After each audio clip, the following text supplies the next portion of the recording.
It's all over this country from coast to coast. We stand here for our nation's values. We stand here for our common ideals. We stand here to say, President Donald Trump, end your evil.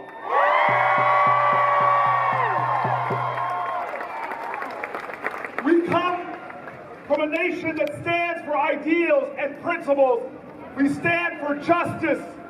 We stand for unity. We stand with the moral understanding that you cannot degrade the dignity of another person without your own dignity being degraded. You cannot assault the humanity of another person without your own humanity being assaulted. We in America know that injustice anywhere is a threat to justice everywhere. We in America know that love of your country is a great thing, but love should not stop at the border. We in America know that we aspire to be a light unto nations, not to cast darkness, not to cast evil, not to cast the worst of our values and humanity. So today we stand up for freedom. We stand up for love. We stand up for love. Today we stand up for love over hate. Today we stand up for love over ego. Today we stand up for love over separation. Today we stand up for love over barriers. Today we stand up for love over borders. Today we stand up for love over and over and over again.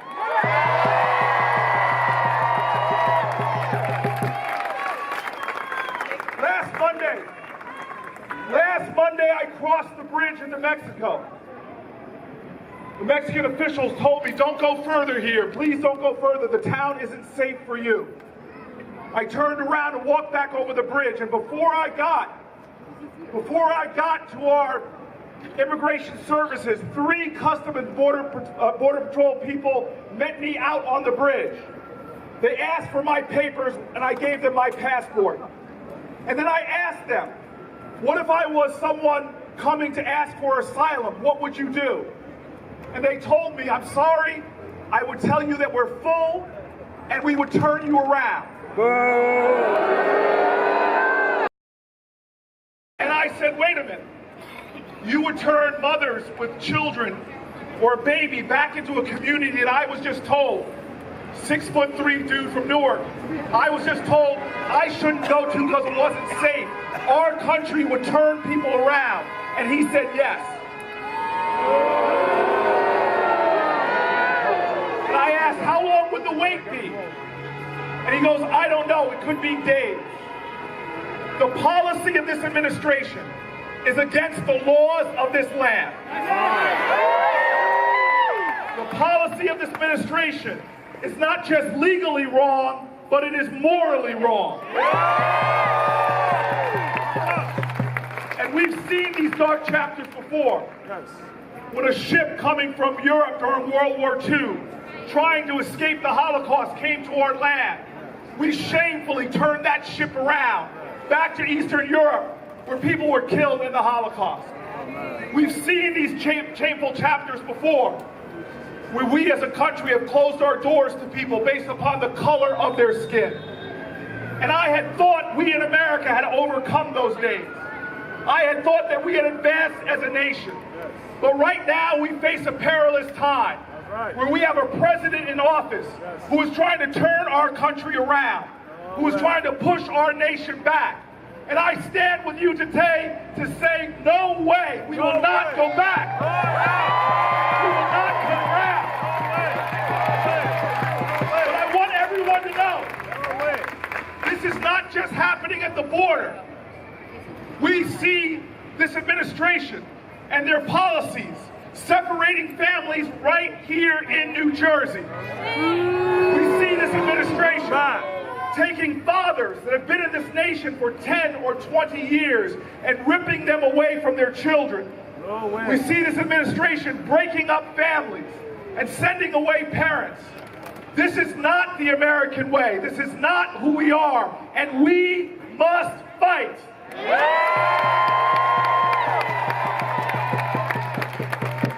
And so I commit to you, to my brothers and sisters from New Jersey, who gave me the greatest privilege of my life to represent this state in Washington, that in the United States Senate, I will fight these policies every day, every hour. I will fight them on the Senate floor. I will fight them in committee hearings. I will stand. I will march. I will fight. All right. Because I remember what James Baldwin wrote to Angela Davis. I remember what James Baldwin wrote to Angela Davis when she was incarcerated. He said, if they come for you in the morning, then they're coming for me at night. We are all caught, as King said, in an inescapable network of mutuality, tied in a common garment of destiny. That's right. We are a nation that knows that we cannot denigrate people, we must elevate people. We can't separate people, we must unite people. We can't hate people, we must love all God's children. We come from a nation that believes, love thy neighbor, no exceptions. And so this is a moral moment in America. Yes. It's a moral moment like it was when they used to subject children to sweatshops. It's a moral moment like when they denied women the right to vote.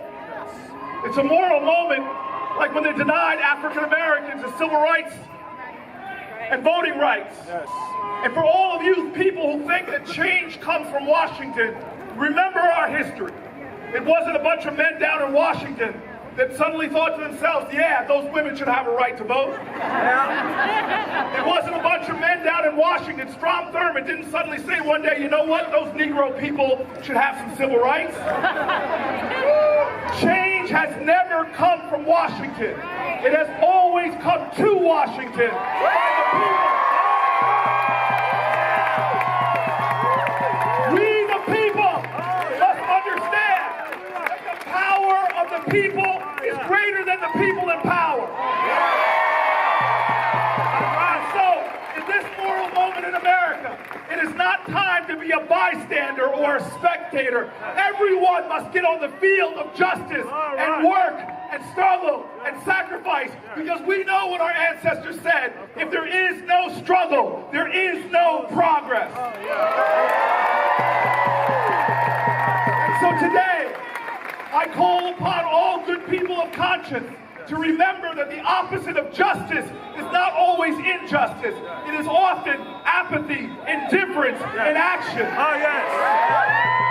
I call upon people to join in a chorus of conviction to take back our country's moral core and make sure that our moral compass is pointed north to the North Star.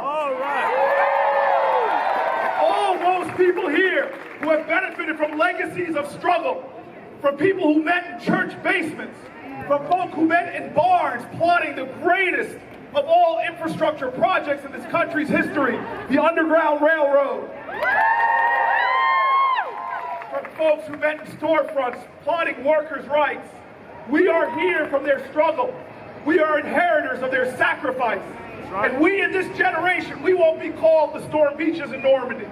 We won't be called to do freedom rides. We won't be called to die for voting rights like Goodman, Cheney, and Schwerner. But we are being called right now. We are being called by conscience. We are being called by our values. We are being called by our nation to stand up for our principles.